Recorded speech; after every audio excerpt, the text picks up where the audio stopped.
the college football podcast for everyone and everyone else. I'm your host, John Buhler, lead writer at Fansite.com. I'm joined today by a guy who just got done working, who watched the NFL draft, watched his Cowboys draft, I guess Zach Martin's replacement, and saw my team, the Atlanta Falcons, get not one but two defensive ends. Cody Williams, content director at Fansite.com.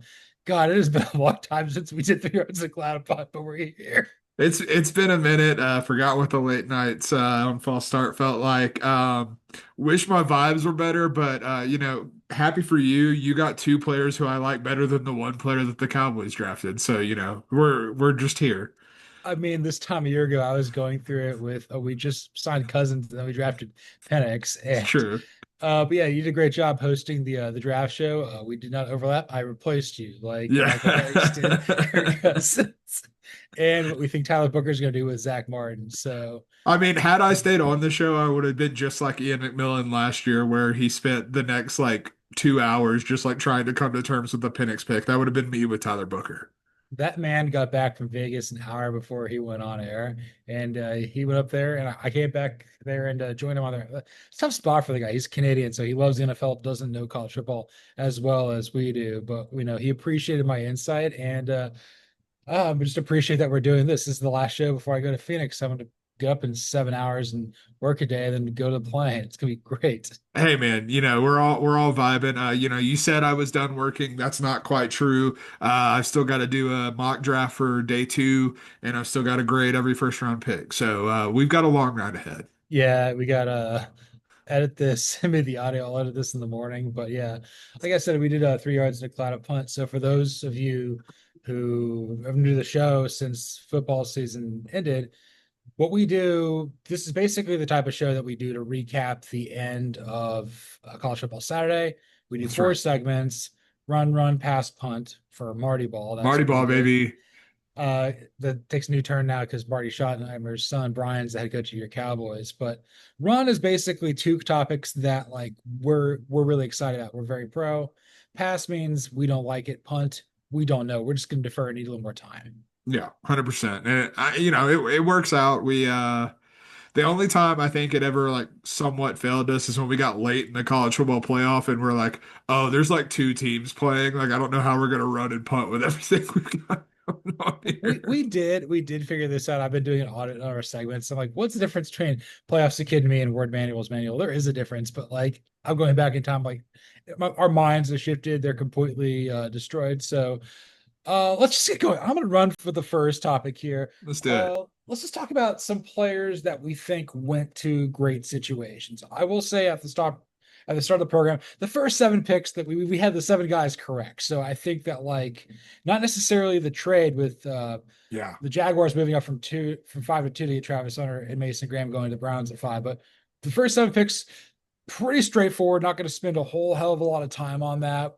I think we're probably in agreement. All pretty good picks across the board there. 100%. I will say, if we're talking about fits, like I really like Travis Hunter to the Jags. Like having Liam Cohen in that system, like I think that could really work out nicely for Jacksonville. I think a lot of Jacksonville's problem has not necessarily been the players on the field. It's been the fact that they had Trent Baalke as their GM and the Right. fact that they had just moron after moron as a head coach. And now I think that they're in a lot better situation. So I'm much more excited to see Travis Hunter on the Jags than I would be with Joe Flacco throwing to Travis Hunter.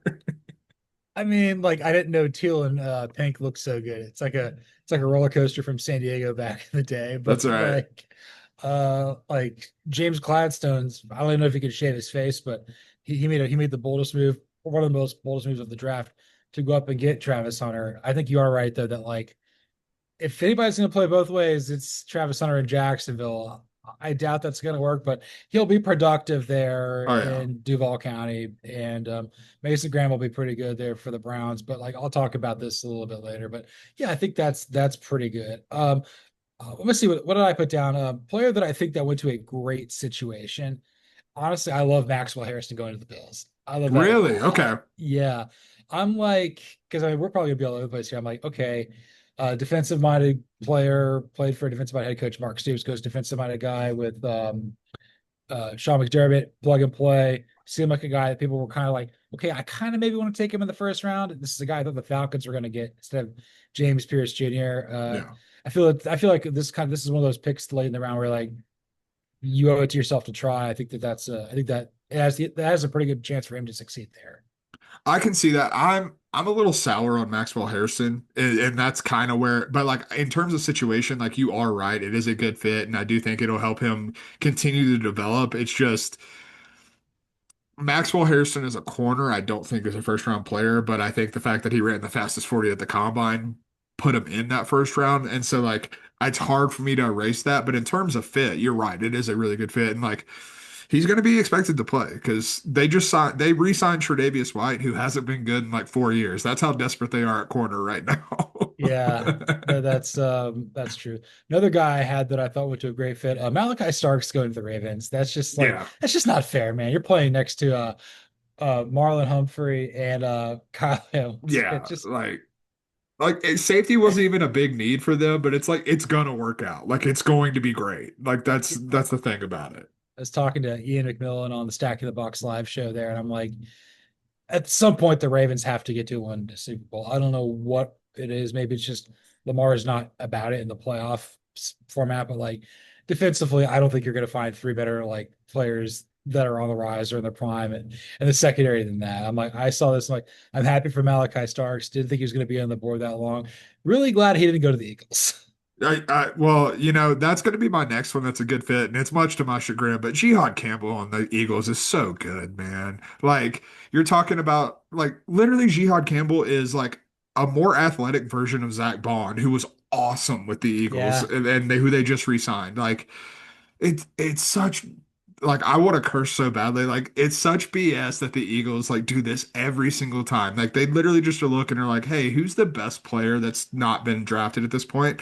At 31, it was Jihad Campbell. That's a player that we were talking about going 19, potentially even 15 to your Falcons. And he's still on the board there at 31. And so of course he goes to the Eagles. Like it's a great fit. He fits exactly what they're trying to do. And like I hate the Eagles so much.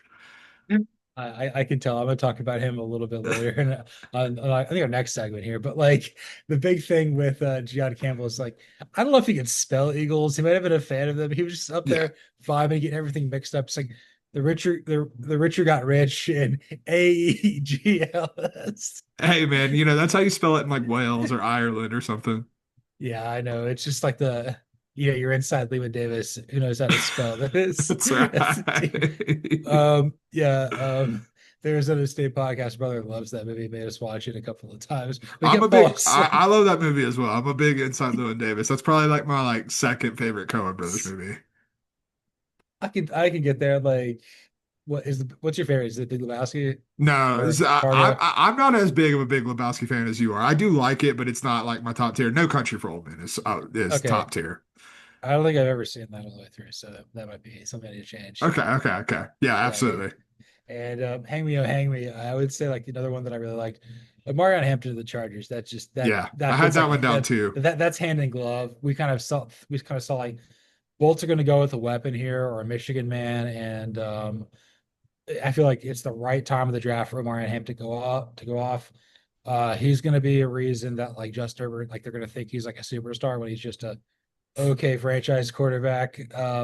I don't know who's going to throw the ball to, but he can hand it off, and maybe Plus, the Chargers always seem to have like fun, interesting running backs, so good for them. I think that's a great pick for them. Yeah, and I like him paired with Najee Harris too. Like I think that's a really interesting backfield combo. Like they're very similar players, but like, if you don't want to like throw Hampton into the fire, you can roll with Najee. If you want to just like have Najee as a high-end backup and with the same style, like it works out that way. My last one that I really like to fit, I really like Matthew Golden to the Packers. And I wouldn't say that like I'm the highest on Matthew Golden. I would have loved to have him on the Cowboys over Tyler Booker, which is something I'm going to bring up anytime I can this evening. But I do think that when you look at the Packers and their need for wide receiver, the thing that I kind of identified was that everyone that they currently had, whether it's Christian Watkins, whether it's Romeo Doubs, whether it's Jaden Reed, like they're all kind of one-trick ponies. They're not really like versatile weapons. Matthew Golden is that. Like he has the speed to be a downfield threat. He can make guys miss in the intermediate and short areas of the field. Like he is the okay, we need you to fill a role, go ahead and do it. And you're not having to switch out personnel to do it. You have a guy who can do more than one thing. And I think that's huge for Jordan Love's development. 100%. And I think that that's a perfect way to move on to our next topic with Run. Again, like this is basically teams that made great picks. I said that I thought that the Eagles made a great pick. I didn't have that down here, but they did. Matthew Golden with the Packers. I love what the Packers did here. They got the whole crowd involved. It's like, hey, guess what, guys? Hey, guess what, cheeseheads? We are taking a first round wide receiver. Aaron Rodgers, suck it. Like Suck it big time, man. First time in 23 years that they've done this. what since what Javon Walker, I think way back in the day. Yeah, Yeah. 2002, man. It's been a hot minute. But like it kind of works. It helps Jordan Love out. Again, like I kind of wonder if the Packers have basically hit their ceiling already. But like Yeah. this is like an intriguing one where I like maybe more productive than like fellow Texas gadget player Xavier Wade to go to the Chiefs. Yeah, I feel 100%. like I feel like he could be more productive here. Obviously with the Eagles, Howie Roseman's just better at this than everybody else. He It's really is, man. It's infuriating. I hate it so much. but it kind of makes you wonder if like some of the guys that he's drafted before, like N'Kobe Dean got staying power. I don't know. Like this is kind of Yeah. but I think that those two did very well. Who else did you think that did like it just made a great pick? Honestly, I'm gonna give a team I didn't expect to give a shout out to, the Saints, man. I thought picking Calvin Banks Jr. was really smart on their part. Like I said on the Stacking the Box live stream, like I the Saints are a team that never eats their vegetables. Like they No, really are. They push money down the road continuously. They're gonna have to pay. They're starting to have to pay the piper finally, and the roster's paying for it. And now you're in a position where they could have taken Jaxson Dart. They could have taken Shedeur Sanders at 9. Instead, they know that neither of those players are fixing their current problems. They are not a quarterback away from competing. They're not even close to that. So what do? You get a foundational piece. You get a foundational piece in Kelvin Banks Jr., a player we both like a lot, who had a phenomenal career at Texas, and you're setting the foundation. Like they didn't pick up Trevor Penning's fifth-year option, and so that probably means you're going to have upheaval on the offensive line. You add Kelvin Banks Jr. to the mix, and you start building that infrastructure on the offensive line. So when you do pick a quarterback, whether that's Garrett Nussmeier, whether it's Arch Manning, or whoever it is, like you're ready to put that quarterback into a situation that's not just like that quarterback versus the world. It's not Jon Snow in Battle of the Bastards just standing there with his sword against an entire army. no. I kind of got more along the board with this. Like the Saints, like this just runs counter to what you're doing. But like Ryan Ramczyk retired. You're another year removed from having Teron Armstead on your team. I don't even know what he's doing these days. He But like retired. He retired this okay, year. Yeah. cool. Okay, like, but it's like you got to get something here. Maybe the Saints like maybe they draft Shedeur Sanders or Jalen Miller or Quinn Ewers or Tyler Shuck tomorrow, but like this was something that I didn't think they would do.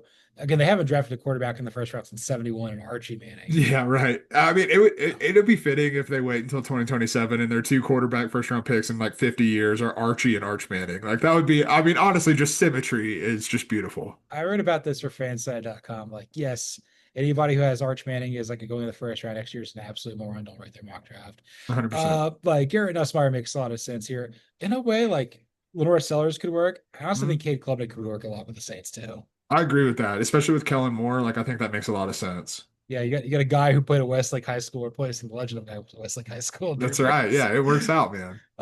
Shame that Texas didn't land either of them in Austin, but that's neither here nor there. Hey, Yeah, I got like two more on here. Honestly, I like Josh Connolly Jr. going to Washington a lot. mhm.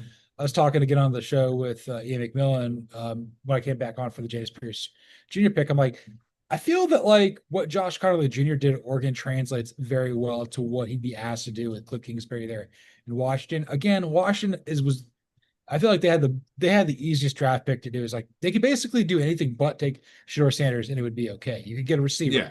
you could get an edge rusher, you could get an offensive lineman, but like this is a position that Washington has not drafted well in recent years. Mhm. They get some guy to help their most important asset here.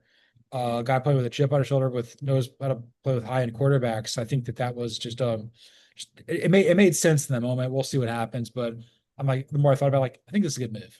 No, I like it as well. And it wasn't what I expected Washington to do. Like, especially with the offseason they had, I thought they might try to go with something a little sexier. And so I appreciated the fact that they didn't go sexy. Like, I thought that was nice.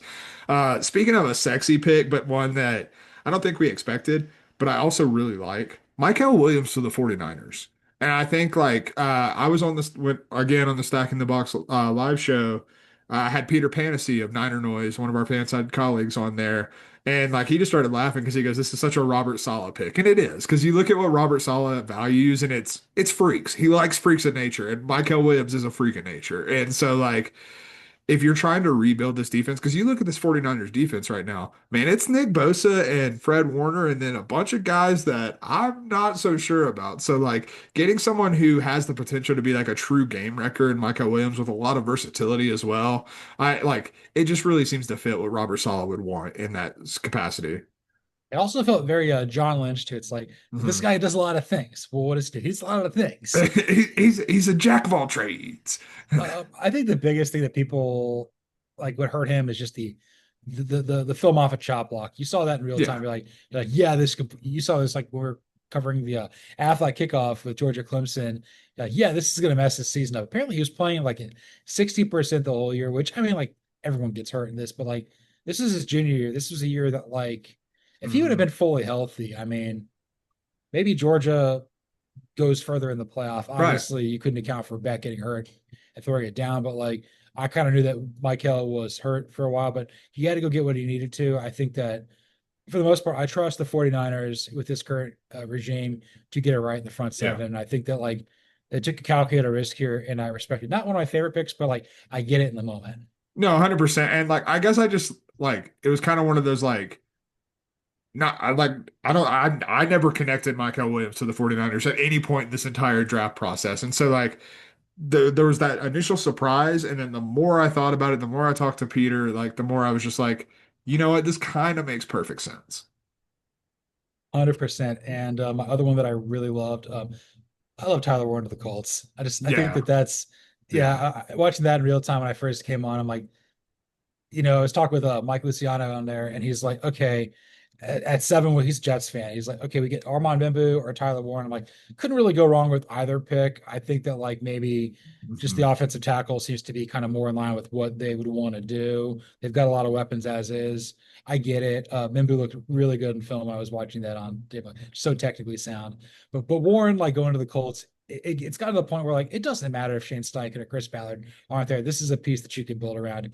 Anytime the Colts are good, they've got a really good tight end from Dallas Clark to Right. Jack Doyle. They've always got Mo Alley Cox. They always got some dude. Mo Alley Cox, what a pull. Love it. Love to Yeah. see it. I was trying Uh to say three, but like you ran out, and that's okay. it's fine, dude. You couldn't say Eric Ebron, and that's what like No, that's who we all wanted it to be, but it wasn't him, unfortunately. North Carolina. Come North on, guys. Carolina legend. The other one I want to shout out. I love Tet McMillan going to the Panthers, man. Like, who the hell was Bryce Young going to throw to if they didn't draft Tet McMillan? Like, honestly, like Adam Thielen's probably your number one wide receiver at that point, and like if you're talking about a dude who complements what Bryce Young needs, like Bryce Young being an undersized quarterback, you need a guy that you can just throw it up to and can win the ball. Well, a 6'4", 215-pound wide receiver with the body control in the hands of Ted McMillan, that'll work. That'll play. And so like we saw a lot of positives from Bryce Young at the end of last season, like more so than I thought we were going to. And the fact that there was a lot of different directions that it seemed like the Panthers could go. Like they were connected to Jalon Walker for a long time. This week it started being like Walter Nolan we started seeing potentially going at 8, and it was just like, okay, so I guess they're prioritizing defense. And then we circled all the way back to where we were probably, I don't know, like 2 or 3 months ago, where it was like, okay, we're back to Tet McMillan going at 8 to the Panthers. And I think it's just a perfect fit for what Bryce Young needs in that offense. And on that note, we're gonna punt. I hated that pick. You hate it. I Okay. Okay. absolutely hated that pick for the Panthers because you allowed Jalen Walker to go to the Falcons. And that's Bryce Young's tiny, and it's the same sort of thing. Like Joe Burrow, he's got all these weapons and it works, but like, where's the protection? And I'm sitting here like Ted McMillan. Like, I know Dave Canellis is a really good offensive mind. Maybe you're looking like, okay, maybe we're getting our version of like Mike Evans or whatever it is here. But like, I kind of felt that was the first pick on the draft. I'm like, okay, this is getting wonky, and then it started getting weird. It's not my least favorite pick in the draft, but it was the first one. I'm like, I don't like this at all. I kind of felt like you needed to get a guy that would like help you defensively a little Mhm. bit more. Not really hate the player, but like I just kind of thought the fit was really bad. And more importantly, I'm like, there's other receivers, not necessarily McMillan's probably the best receiver in this draft. I was just kind of like, I don't know, it just the moment I saw it, I'm like, I don't know if this is gonna work out. Also, he was like shrieking like a child the whole time on the stage. He's like, I love it. I love it. I love it. that's we agree to disagree. I hated that one for them.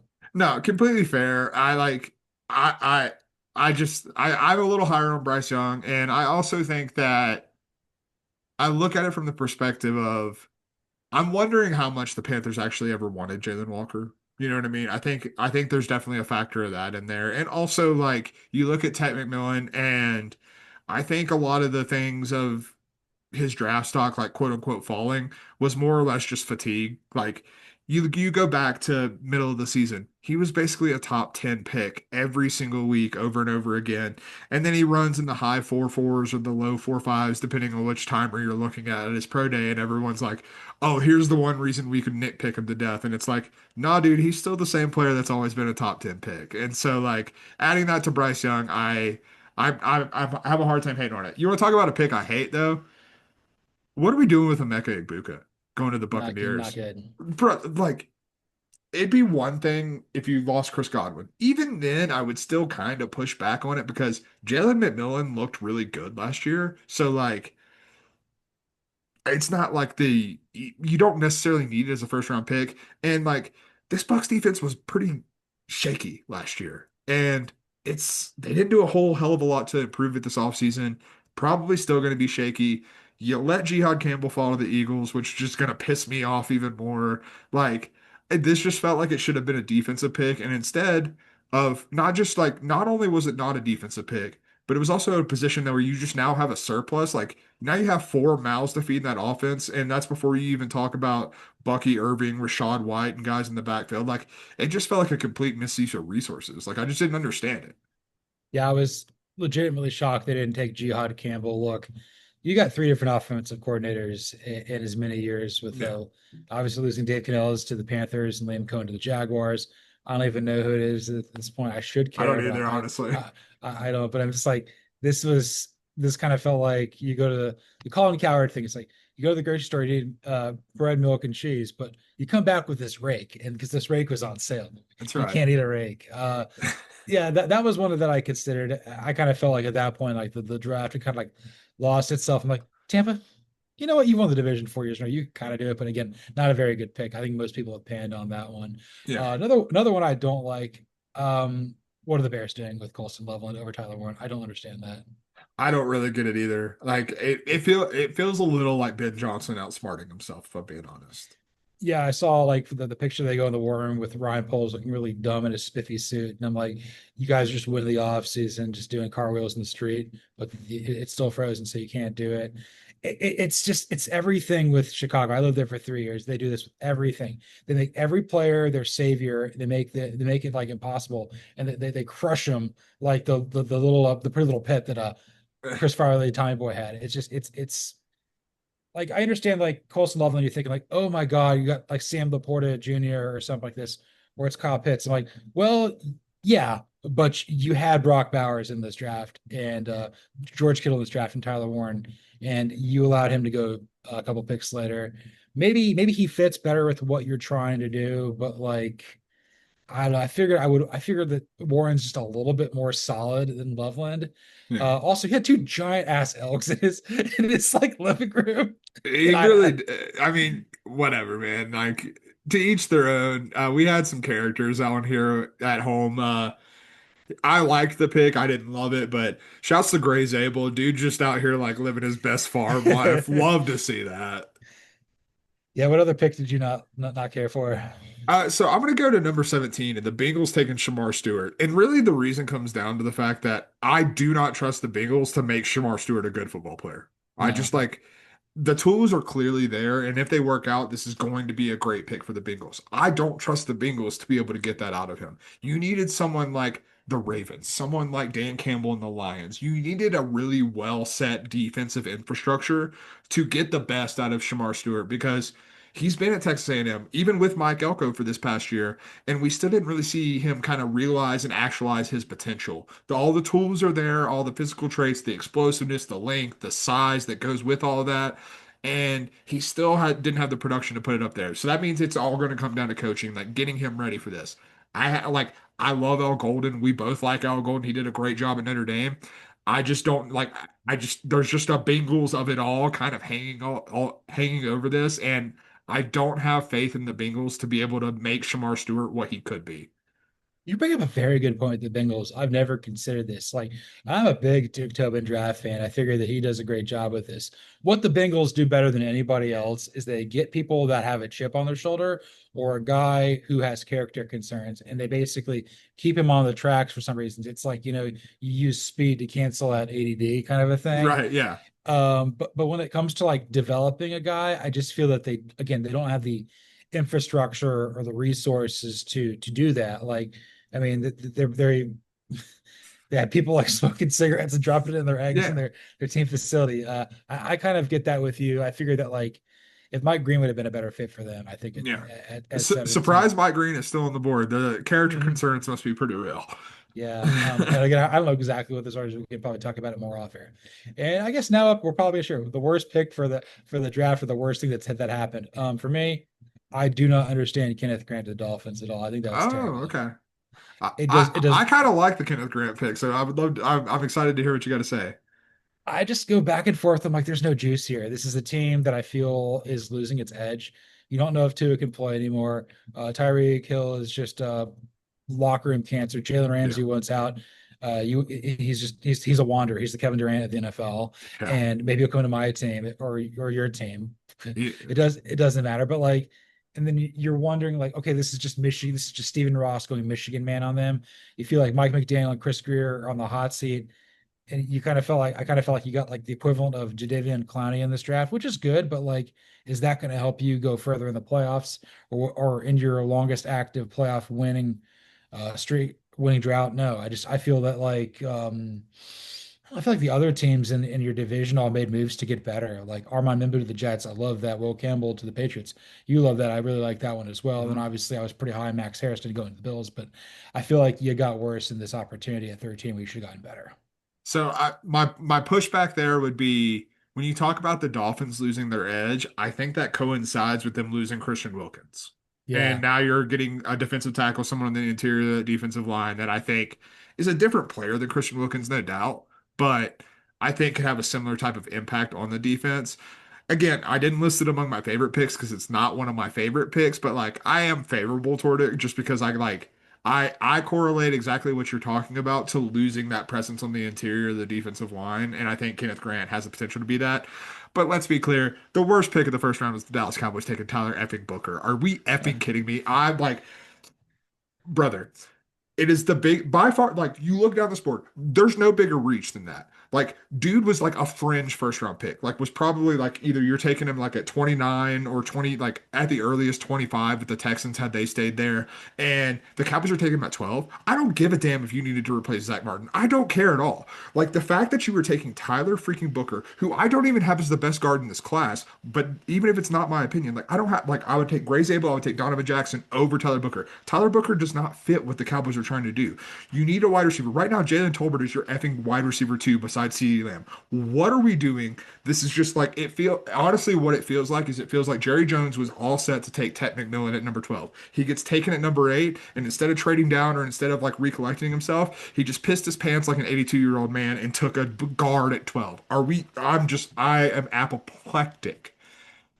And that's why I hated the Ted McMillan pick so much. Not just for you, because I think it caused a lot of people to do stupid, screwy things. Like, yeah, you got Ted McMillan, but you allowed the Falcons to get two edge rushers, and you play It's them true. twice a year. Yeah. And you're gunning for the division with Tampa. But New Orleans isn't quite there yet. And but yeah, like I feel like how I feel about Tyler Booker is probably how you feel about like Kenneth Grant. It's not my favorite. I understand what you're trying to do. You're trying to replace Zach Martin. You're trying to replace Christian Wilkins. the guys you bring in are going to be less than that, and you reached on both of them. Yeah. And whereas I think the biggest difference is like I think the Cowboys had like a wrench thrown in their plans, whereas I think Miami just got sunburned on the beach today. I understand that, but like, I just want to point out that on the consensus board, like, which is every draft expert, all their boards put together and like their rankings, Tyler Booker was 31st. 31st. You reached 19 picks on Tyler Booker. Do anything but take him at 12. Like, trade back to 31 and get Tyler Booker at that point. I don't care, but like at 12, like, I would take Kenneth Grant. I would take Jalon Walker. I would take Mike freaking Green, who's still available. I would take any, like, there are so many players that were still on the board at that point that would have made me happier. I made a joke in our Slack that said I would have sold the pick for a Coke freestyle machine over taking Tyler Booker at 12. Like, there's no world in which this is a good pick. I promise you. Even if it works out, it's bad process. I'm a process over results guy always. And this is horrendous process. Well, I guess there's another pick that I didn't love is like, how did you not make a trade with Denver? How Yeah. could they could have got and Denver kind of made a bad decision to you too. It's like you allowed Omarion Hampton to go to your rival after Hmm. you. You could have gone up 12, drafted him where like that's about where he could have come off. You could have gotten Booker and further compensation.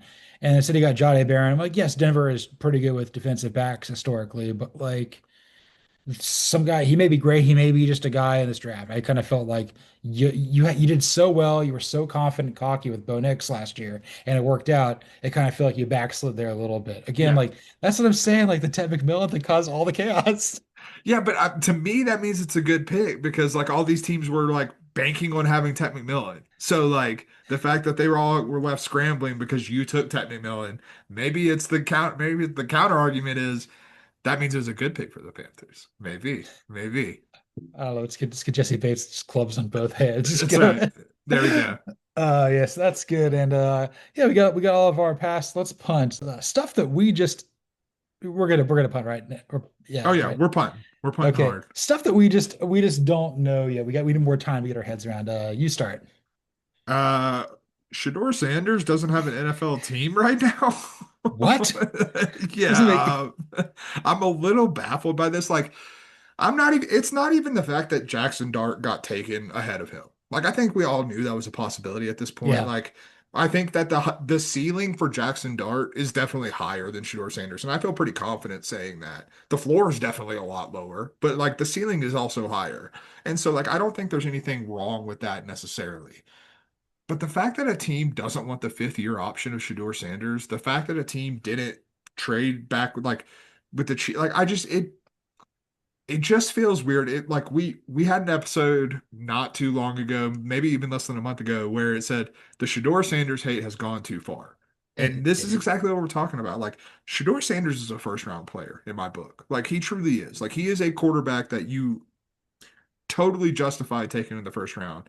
And it's very weird to see him not be on an NFL team. Like I just don't understand it. And like maybe we're misevaluating this entire thing. Maybe all these NFL teams are proven right. But I think there's a really good chance that a lot of these teams look stupid in the end too. I found somebody who's hired on Shedeur Sanders than me. That was Mel Kiper Jr. Hell yeah, yeah, absolutely. He was uh, personally offended, man. you're damn right he was. It's all a filler and no killer with that pumpkin pie. But That's right. here's something that I'll pivot from Sanders to where I'm gonna talk with my first thing with punt is like I've watched a lot of college football. We watched a lot of college football. Was there any point last year where you felt that Jaxson Dart was definitively the better quarterback than Shedeur Sanders? Not even once. I think Yeah, no. there may have been a glimmer there where Jaxson Dart looked better versus Georgia, but that was in the rain at Yeah. home. Like Shedeur Sanders, I just felt like he's had to overcome more. Like Colorado was awful his first year. They played at Jackson State. Like Ole Miss is just like tailor made to put stats up. Like Right. we've seen guys like play in the system and not pan out. Like shout out Matt Corral. Shouts Matt Corral. I saw someone do Matt Corral hella dirty the other day. They were talking about like draft busts from like weird systems and stuff like that. And it was all guys who were taken in the top 10. And then Matt Corral, who I'm pretty sure was like a third round pick. And I'm like, that's not even remotely fair to my boy. Like, what are we doing here? I don't know who won or lost the fight, but he got in a fight with Trey Gretzky. One of them had to transfer. I I think it was Matt remember that. Corral. I think Matt Corral won, and that's why Yeah, he had to transfer. the great one. You can't do that. You're not that That's great. why he's always a first round pick in my book. If you can beat the hell out of a Gretzky, you're good in my book. Absolutely. I'm gonna need more time to evaluate the Jaxson Dart thing. And Yeah. it's like, and I'll throw another thing in there too. It's the same thing with James Pearce Jr. I love the Falcons getting Jalon Walker, and I love the Giants getting Abdul Carter. That was kind of like, oh, he's here. No brainer. The people in front of me screwed up, but we have to get him. But it's like with Jaxson Dart's like I saw him in like the Warrior and stuff like that. Like, doesn't look like a first round quarterback, just looks like Zach Wilson to me. Mhm. And I want the biggest thing is like the Giants, they went with IBM here. I know it's Jackson, it's spelled all cool and everything, but so is a Xerox machine working at IBM. Right. 100%. There was no way in hell the Giants were going to get the son of a Cowboys legend. Are you kidding me? No, 100%. No, I mean, hell of a smoke screen they put out there. I'll give them that. Yes. They know how to throw out a smoke screen. Um, I'll give you one more or I have two more, but I'll give you my next one that I'm waiting and seeing on. Josh Simmons going to the Chiefs. And Yeah. I'm waiting like literally I'm waiting and seeing just because we don't know what the health is going to be like. Like pretty severe knee injury, you're coming off of it.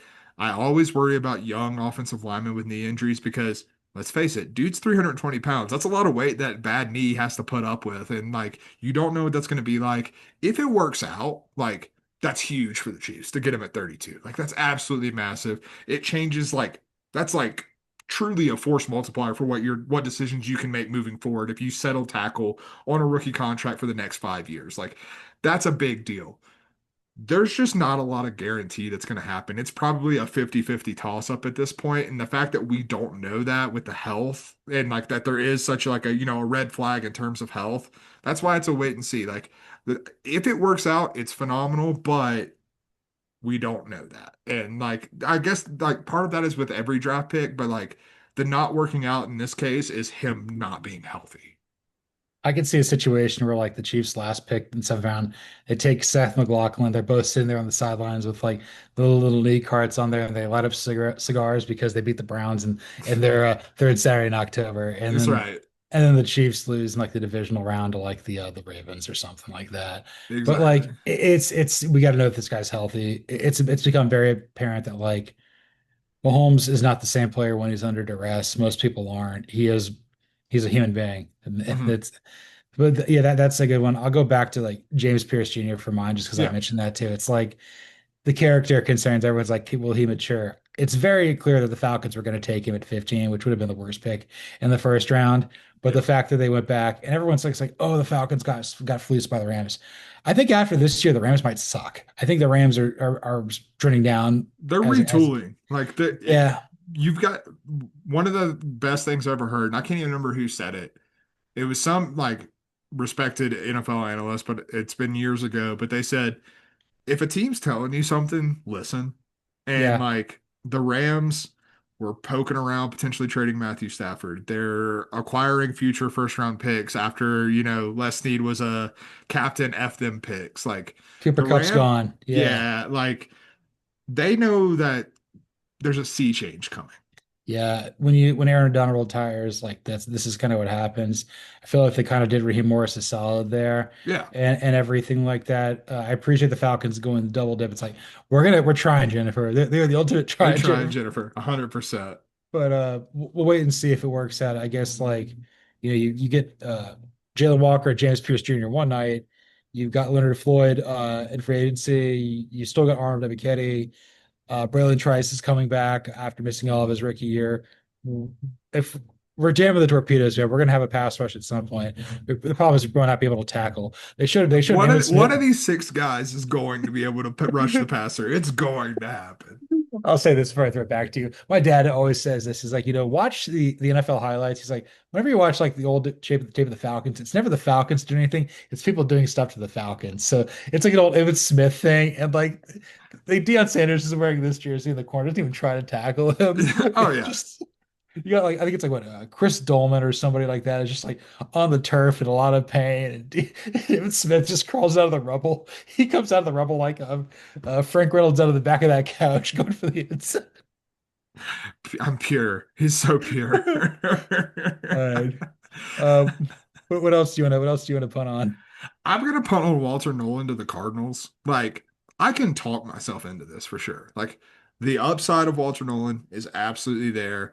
Jonathan Gannon, I will admit, like he's been kind of selfless as the head coach of the Cardinals. As a defensive-minded guy, it's kind of been about rebuilding this offense around Kyler Murray to this point. And so now he's taking a defensive guy, but man, there's a lot of risk with Walter Nolan. Like, yes, he's the former number one overall recruit in his class. Yes, he had a really good final season at Ole Miss. Every other season that he played in college football was pretty lackluster. Like you have one outlier season.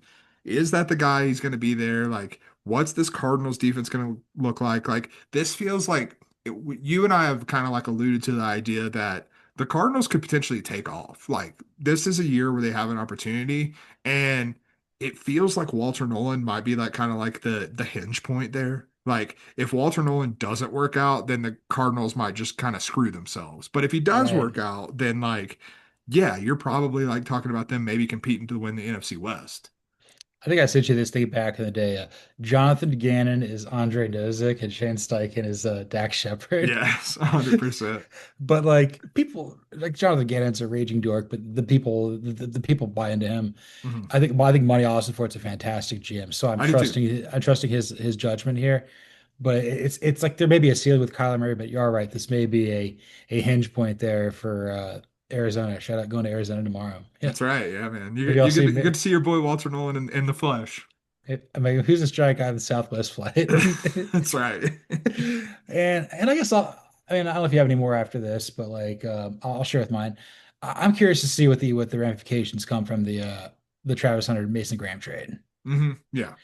because like there's so much pressure. Like these are two like the blue chip of blue chip players. I would say like uh my favorite player in the draft was Abdul Carter. Mason Graham is probably two, and I would say Travis Hunter is probably like I know more down him, but like I understand Yeah. what he is, like top five player of that Yeah. level here too. It's like do we really trust Jacksonville to put him in a position to succeed? Right.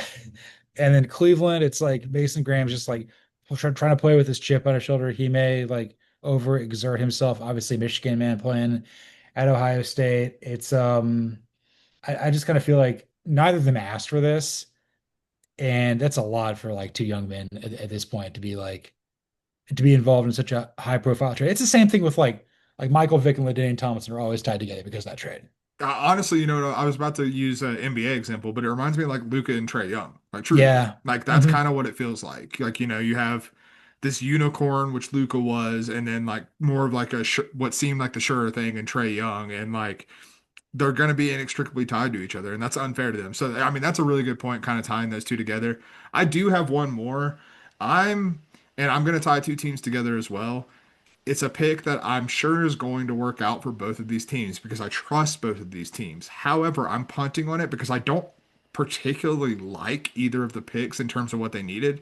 And that's Malachi Starks to the Ravens and that's Tyleik Williams to the Lions. Because like neither of those have been what I would have chosen in those spots for either of those teams. Like it's a weird fit. Like you have Kyle Hamilton, you have a pretty nice like secondary. Like, did you really need to add another safety like Malachi Starks, another DB to that room? Maybe like later in the draft, but like that wasn't a first round priority. And with the Lions, like, what are you doing adding an interior guy when there's like three edge rushers who I would have taken over him and on the board when you need a complement to Aiden Hutchinson? Like, it didn't make sense. Like, I'm gonna wait and see on it and like not like reserve some judgment because not like betting against the Ravens and Lions front office at this point is really stupid. So like I'm not going to do that. But like looking at it objectively from like my personal beliefs, like it feels like those picks could be whiffs, but like at the same time I'm reserving judgment on that just because I trust those front offices so much. I just thought they were going to go with edge players with both. I mean, Yeah, exactly. we had what Donovan Iziriku, who still didn't get drafted like to the Ravens, but that guy feels like a Raven. Maybe Malachi Starks was even more of a Raven. And Yeah. then we that's where we had Shamar Stewart going to the Lions. But you know, you had Tyleik Williams there. What was he like growing up? What was like your cousin? What was he?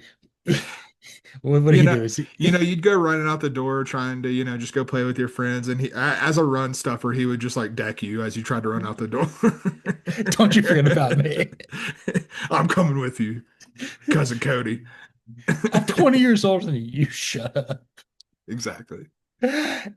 And we are living on the edge here. Yes, this was 3 yards and a cloud of punt here on false start with the aftermath of the 2025 NFL draft. I'm doing great. Cody's still here. He has risen. He's still alive. Oh my God. Yeah, I always forget like these late night shows. We're just so completely cooked. It's like 1:20 Eastern time, and I gotta get up in 6 hours. I mean, I was up until like 12:30 Mountain Time and then woke up at 5:30 Mountain Time to finish the final mock draft. So I'm running on very little sleep here. So we're thriving. Well, along that note, you can follow me, John Buhler, on Twitter, the X at Buhler118. You can follow Cody Williams at the Sizzle20. You can follow the show at CFB False Start. Like, rate, listen, subscribe, review on Apple, Spotify, YouTube, anywhere there's podcasts. Give us a 5-star review on Apple. I'm so tired. I couldn't even do it. I can do it in my sleep. And like, Give 0 stars to the Dallas Cowboys for drafting Tyler Burker. I'm never gonna get over that. I saw this thing where like it's like I saw something like on Facebook and someone had like the star that's like shaded in like the nautical star and it's like so it's like I made a lot of mistakes in my life, but thank God I don't have that tattoo. Correct. Absolutely. You give us 5 stars, you give the Dallas Cowboys 1 star. I don't know, it doesn't matter. We're still here, we're thriving, we're living on the edge, and this is False Start.